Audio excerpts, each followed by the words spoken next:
Welcome to Apogee Live. My name is Greg Hoffman. Let me introduce my crew. There is Daniel Clark. Say hello, Daniel.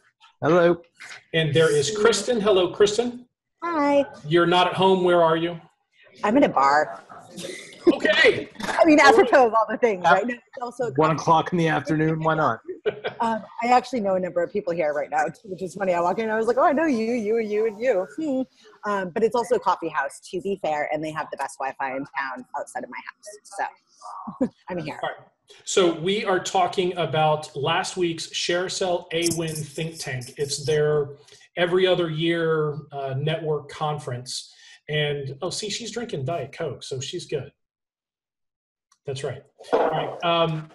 So I was there, Kristen was there, and Mary Ellen Garaski was there from Jane.com. So we're going to be talking about the event, what happened, and I just filled out a survey this morning telling them exactly what I thought about the think tank, and I had really, really good feedback for them.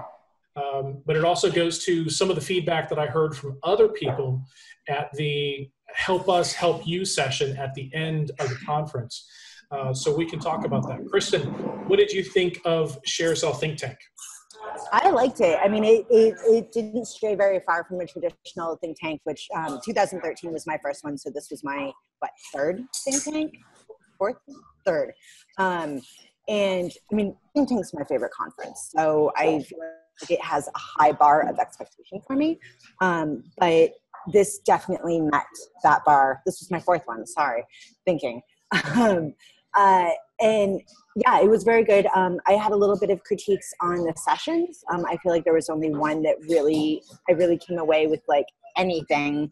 There was a couple that seemed very emotional and had me kind of rolling those eyeballs.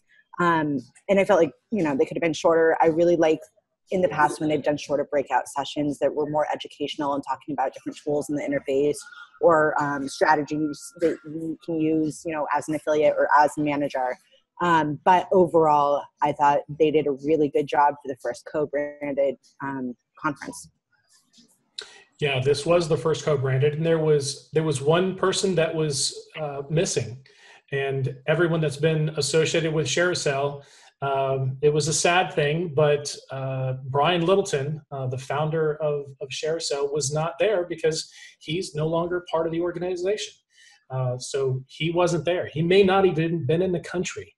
But the new leadership of ShareASale was there, and they were firmly in charge. And I think everything went smoothly, both on the ShareASale side and the Awin side. And one of my, not a criticism, but one of my comments was that was one thing that a lot of us old timers was worried about, was that Awin was going to come in and say, no, this is our company. This is our conference now. We're going to do it our way. That didn't happen.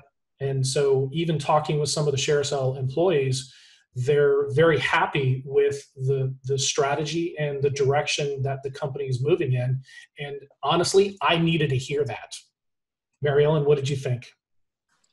I went in with the same concerns. I thought it was going to be too A-winny. And I mean no disrespect to them, but they have very big shoes to fill when it comes with Brian. He's well loved. He's well respected. He has a huge amount of integrity. And I think they know that. And I think they knew that there was going to be, people watching and listening very closely to see how this think tank went in comparison to previous ones, knowing that there's a good portion of our industry that's loyal to Brian simply because of, he's a good guy. It's all about the piano, really. It's all, yeah, that too. So, I'm not going to lie, I'm a fanboy. Yeah. Have been for a long time. Yeah, I was pleasantly surprised. I was happy with how it went. I had some one-on-one conversations with some Awin and some ShareASale staff. I think went really well. I agree with Kristen's observation. There was a couple of speakers that got a little too self-promotional and kind of rubbed me the wrong way, but I'll tell you who I did like. I liked the guy from who's on the panel, who is with Forbes. Mhm.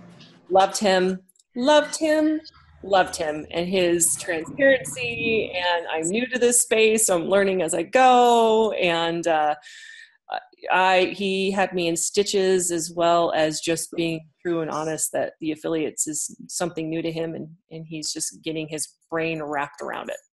So I will say that enjoyed it. panel was probably like the most educational session I think they had. I think that, I mean, Rachel Honoway, obviously, she does a fantastic job at pretty much whatever she does. But she chose some very good people with diverse backgrounds, but also known people in the industry to be on that panel.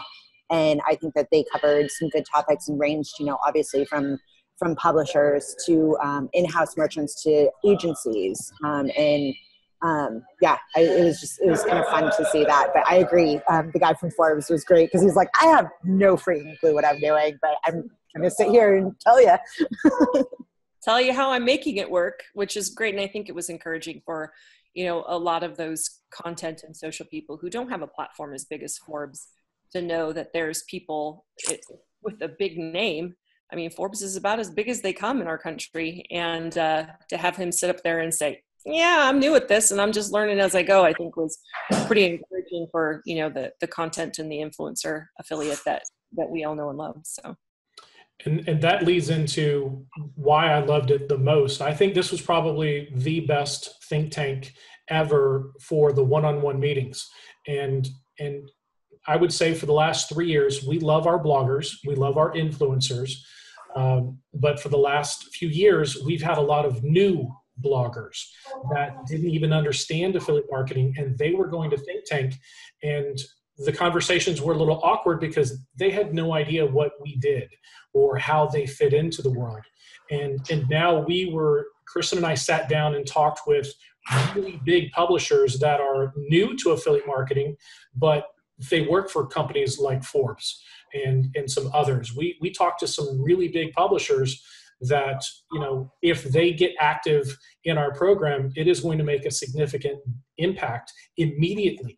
And those are the type of relationships that we really wanted to find. And the guy from Forbes, I didn't have a chance to sit down with him, but yeah, you're right, that he's new to the space because these large publications are now starting to explore affiliate marketing, and that is very exciting for all of us. Very. Yeah, it was, that was definitely one of my favorite aspects of this. And especially as one of those bloggers that came to my first think tank, really knowing nothing about affiliate marketing. And it was my introduction into the scene. And look what I have now, folks. It was really fun to meet with the publisher, like some of the media groups of sites that I read on a daily basis, you know, and just being like, hey, I already know where you can incorporate half of our merchants. And we want to work with you on this. So, I mean, I fangirled a little bit on a couple of them, especially coming from like the journalism background that I do. But it was really exciting to hear some people being like, we're not there yet. I have a lot of red tape to go through, but I want to get our company into affiliate marketing. So I'm here doing the scout work, and you guys are going to be like top of the list because we're already meeting with you and we're talking with you. That's super duper exciting, especially considering, you know, we have a lot to offer as far as our client roster goes. So it's fun to see that they are starting to, you know, get into the game, and it's no longer something that's like off of the charts for them. One of them is somebody that I personally had called out on their lack of FTC disclosure in the past. And I told that to them, you know, I was like, oh yeah, you know, a couple years ago, you guys didn't disclose anything. And I yelled at you every day on Twitter.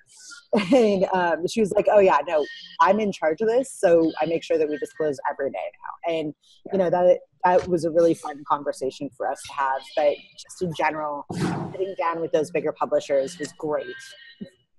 And that was a good, interesting conversation. I knew you were going to call them out, but that person wasn't new to affiliate marketing, but she was new to that company.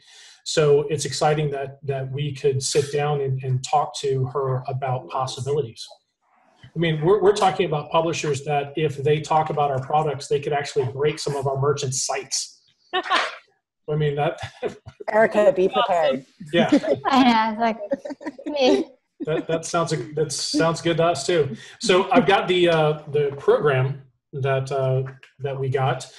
So this is Wednesday, April 4th, so it was 1 week ago, and there was a welcome happy hour, and it was downstairs in the lobby of the Westin.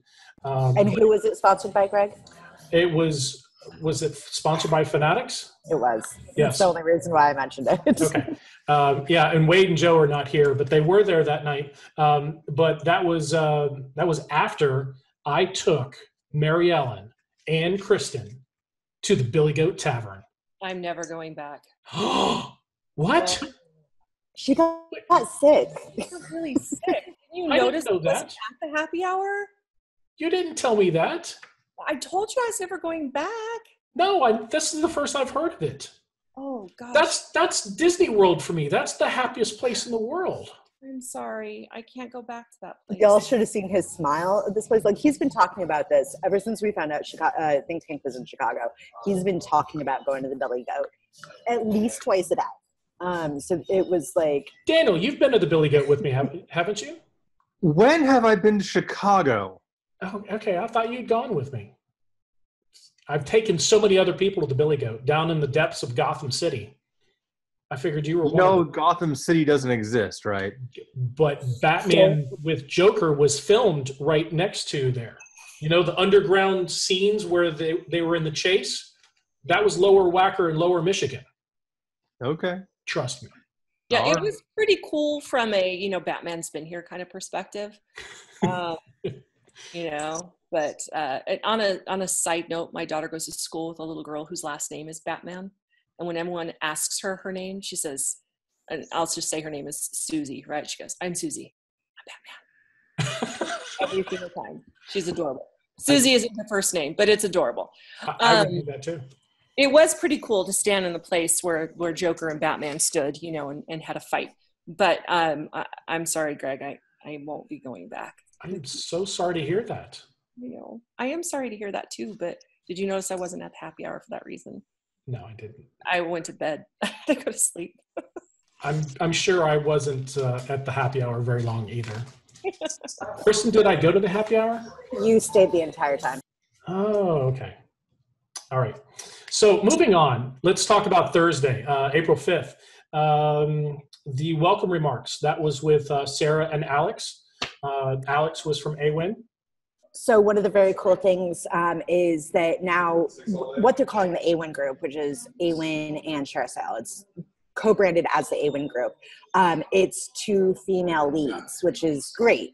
They're both, Alex is the VP of Awin, and then Sarah is the VP of ShareASale. So this whole thing was headed by 2 females, which, for the hyper feminists in the group were like, yeah, this is awesome. So that was a lot of fun. But yes, they did the opening remarks. Continue on.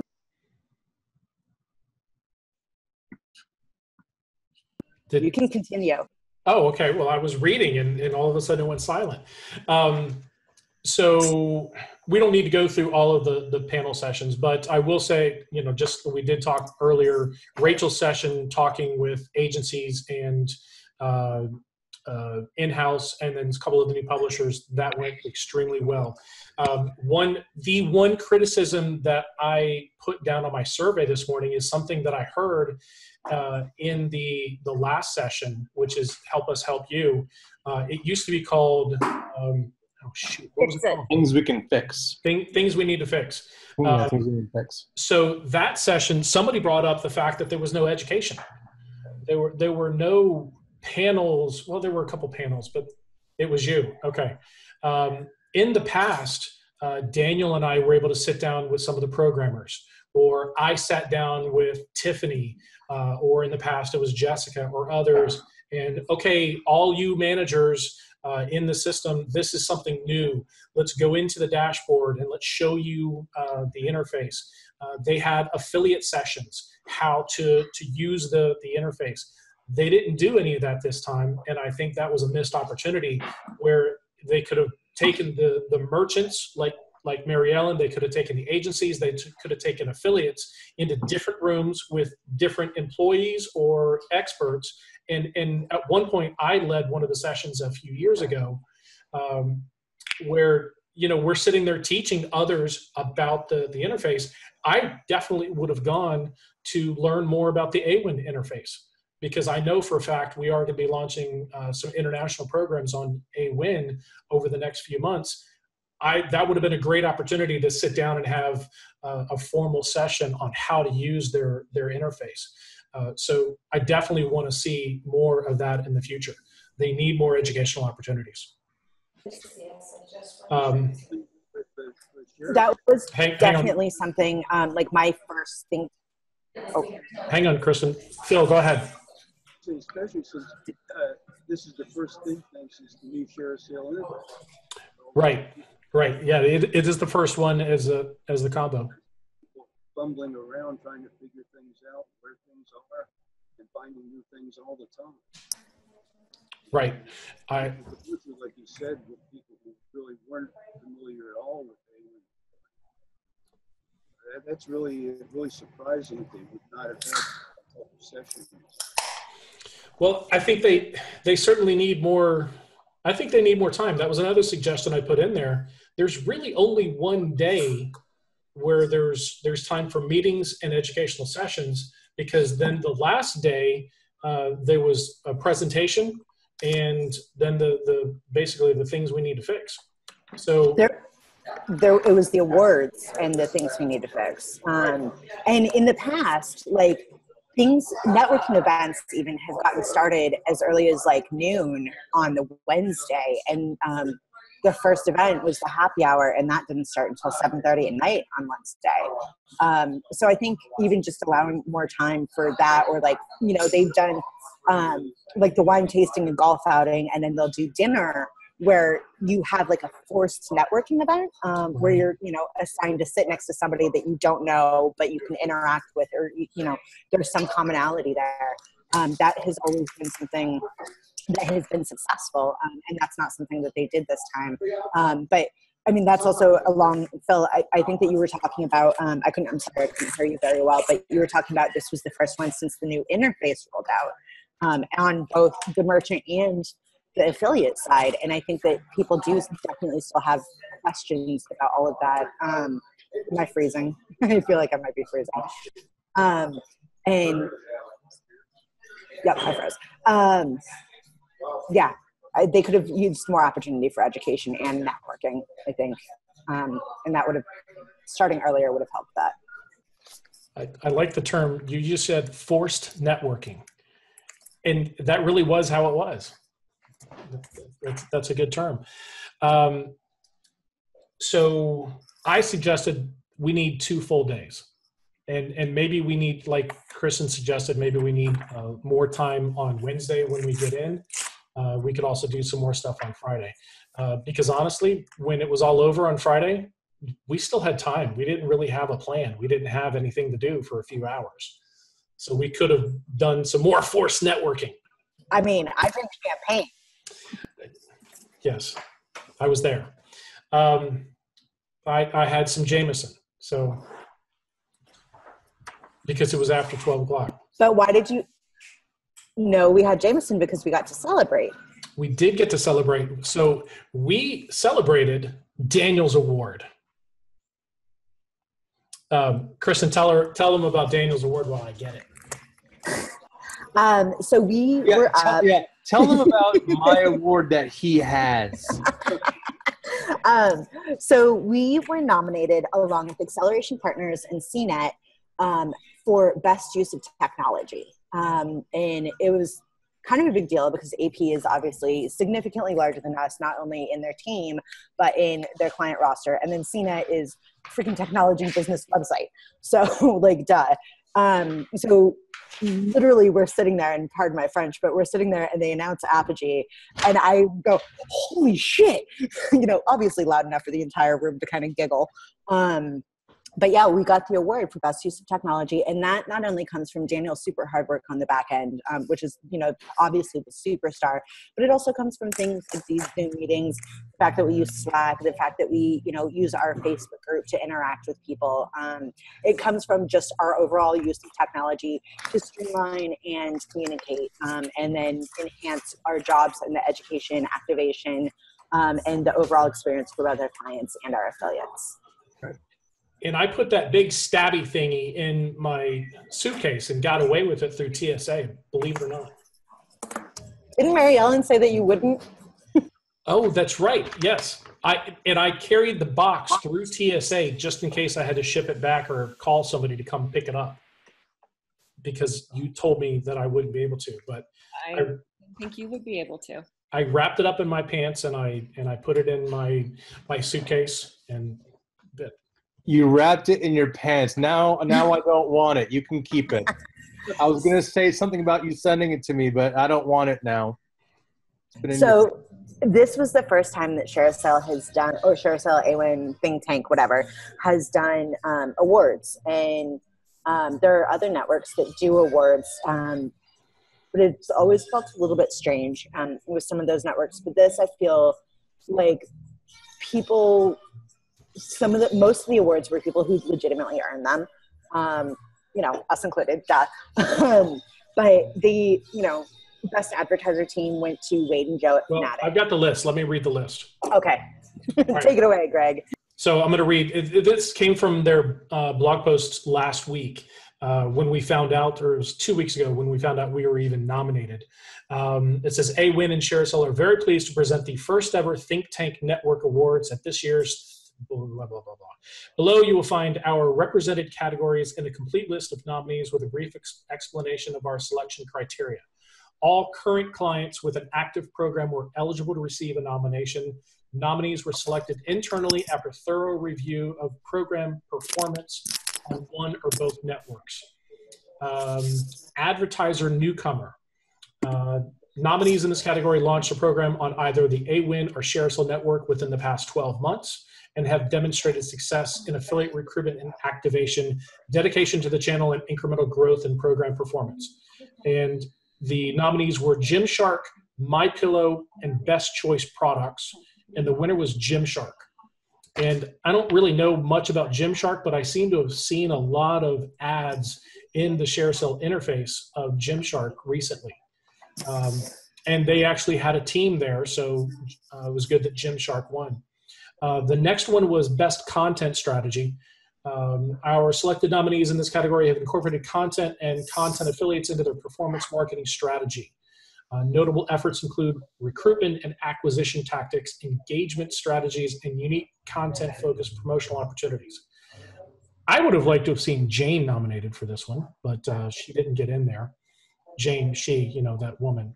And so the nominees were Reward Style, Etsy, and The Good Trade. And Etsy won, and they were there. Best Influencer Campaign. I don't need to read all of this stuff. The Best Influencer Campaign nominees were Revitrage, Magic Leaks, and Wayfair. And I'm a fan of Revitrage, and Nick was there from Revitrage. He did not win. Wayfair took that award. And then Publisher of the Year, the nominees were Tapjoy, Business Insider, and Meredith Corporation. Meredith Corporation is one of those big influencer type of major media publications, and they won. So it was kind of good that one of the new big publications actually won that award. Advertiser of the Year, the nominees were HP US, and the guy from HP was on that panel with Wade and Rachel Honoway. And he actually won Advertiser of the Year. And they beat out Nectar and Cricket, which are two very big programs on ShareASale. And does anybody know, is HP US, is that on the Awin network? Because I don't know if it is on Awin. Okay. I may be one of their affiliates, maybe. Okay. So there's a couple more, but so far there's some of the winners came from Awin, some of the winners came from ShareASale, and HP is one of those. So that's why, I don't know about it because I haven't shopped around to see what programs are on the Awin US network. Advocate of the Year. I didn't know who to root for in this one because all three of these people are my friends. Rachel Honoway, Trisha Meyer, and Dave Nafziger from Brand Verity, and Dave won the award. So congrats to Dave. And then Advertiser Team of the Year. I had my favorites. We all had our favorites. Viator was selected as a nominee, Fanatics, and the Hut Group. And I screamed a little bit when Wade and Joe won for Advertiser Team of the Year. That was very exciting. And they both got their own awards with their names on it. I'm a little jealous of that. I'm not going to lie. Yeah. Well, because then Daniel would have his own award if we got it. Well, yeah, why isn't my name on the award? I know. God. Come on. Then you would have to send it to me. After pictures. All right. All right. And then best use of technology. That was Acceleration Partners, us, Apogee, and CNET. And I didn't think we were going to win it because I had no idea what type of technology CNET was integrated. I'm guessing that they're on the Awin network. But yeah, I was shocked that we actually won that award. Yeah. And here's the cute thing. Not a criticism. It's just funny. When they started reading, or when they started doing the awards, and they announced the winner, Nick Marchese from ShareASale started talking about he had like a 500-word description about the winner, because they knew the winners were already selected because they're etched onto. What were you going to say, Kristen? They totally did it like Oscars style. So like, I'm sorry, I'm going to totally hijack your description, but like Nick is hiding like in a corner behind columns so nobody can see him, and he's reading like the description like they do in the Oscars while people will go up and accept the award and get a photo taken, and it was great. But at one point, like the first time it happens, we're like, oh my God, can you shut up already? All right, anyway, back to Greg. Well, we didn't know where he was. I'm looking around going, is that recorded? Where's Nick? I can't see him. I know that's his voice. But he was reading it. These individuals went above and beyond to advocate and champion the performance marketing channel. It was so cute, but they were a little bit long, which was kind of funny because the people had gone up there, they got their award, they got their pictures, and they went and sat down, and Nick's still talking. So I love that, and we love to pick on Nick, but that was perfect. So yeah, we brought home some hardware, and more importantly, Wade and Joe have more awards that when a competing agency or someone else decides that they can do a better management, Wade and Joe can take a picture of all of their many awards and say, we don't need your help, thanks. Because it's been done almost on a monthly basis for the last couple of years. So now they get to add a couple more pieces of hardware to that picture. I love telling that story. And they're not here to defend it or agree. So that was it. I mean, I think I think the session went great. I think the whole conference was awesome. I have always, for the last 8 years, had the first question in the final session, which is things we need to fix or how can we help you?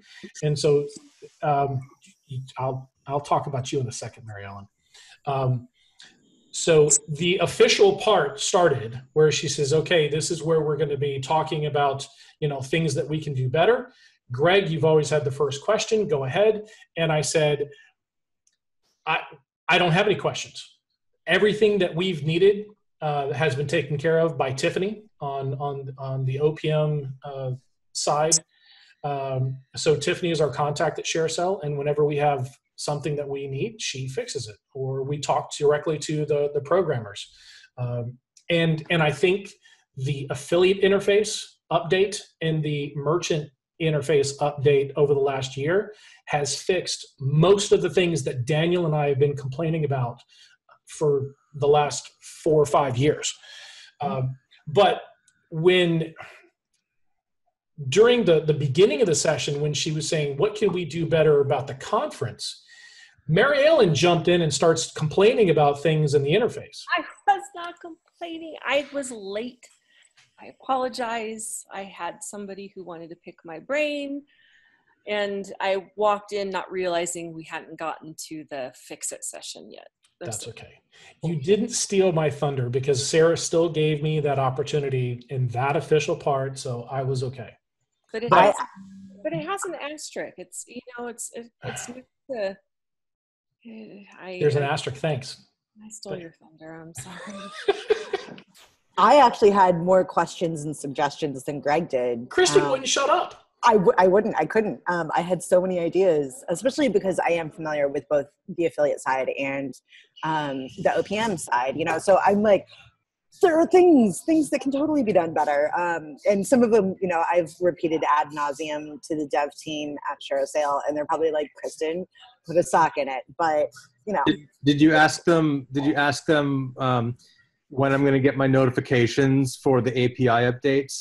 no, because you didn't tell me to ask them. Oh, I didn't remind you. But Okay. if you had I've been reminded asking them for like 5 years for that.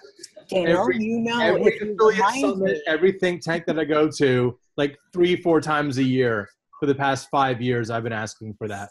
you know, if you remind me, I'll ask them. But you know. have to tell me. I just forgot to remind you.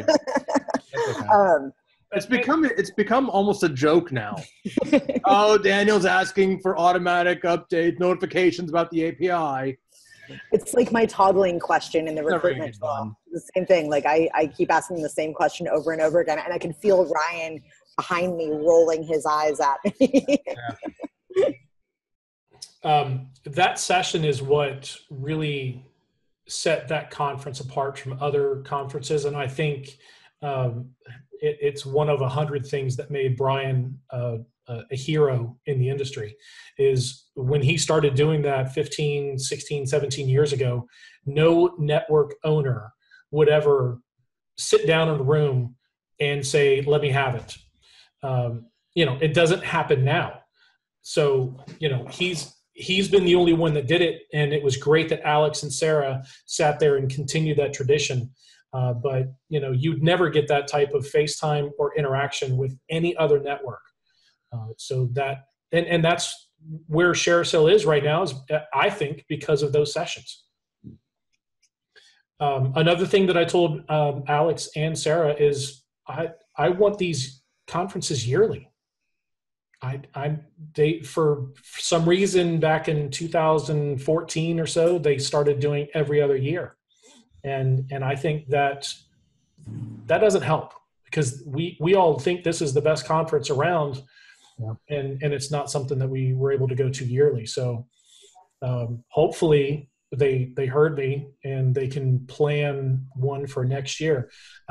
2 other suggestions I said: it has to be warmer, and the Cubs have to be in town. Yeah, I concur with both of those, because I left 80-degree weather to go there, and it was like 30 degrees. I had to buy a winter coat just for this trip. It was snowing when we got there. It was snowing. It was disgusting. And then I got back to Texas, and it was 40 degrees. And I was like, this is insane, and I hate it all. And then, yeah, the Cubs need to be in town because I need to go to Wrigley. One thing that I think that they did do really well was that during breakfast and the awards ceremony on the last day, they had mimosas, which they never do. And I was like, oh, yay. I sat down and Greg was like, did you see your special treat over there? It was wonderful. That was a lovely little treat. So, you know, and it's so minor, but it's one of those things that's like a really good touch, you know. The dog agrees.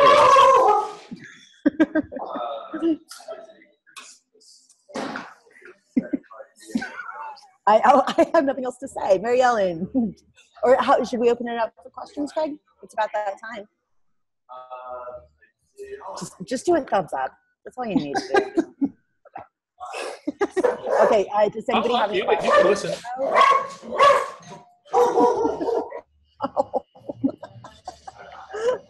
Yeah. Anybody have any questions about anything that we've talked about today? Phil, go ahead. Phil. In charge of ShareASale now. Is it Sarah or is it? It's Sarah. Sarah's in charge. She's the number one. Her role officially is still VP, but she is the number one all-star of ShareASale right now. And I take it, though, in the hierarchy, though, he would answer to Alex, who I assume is, no?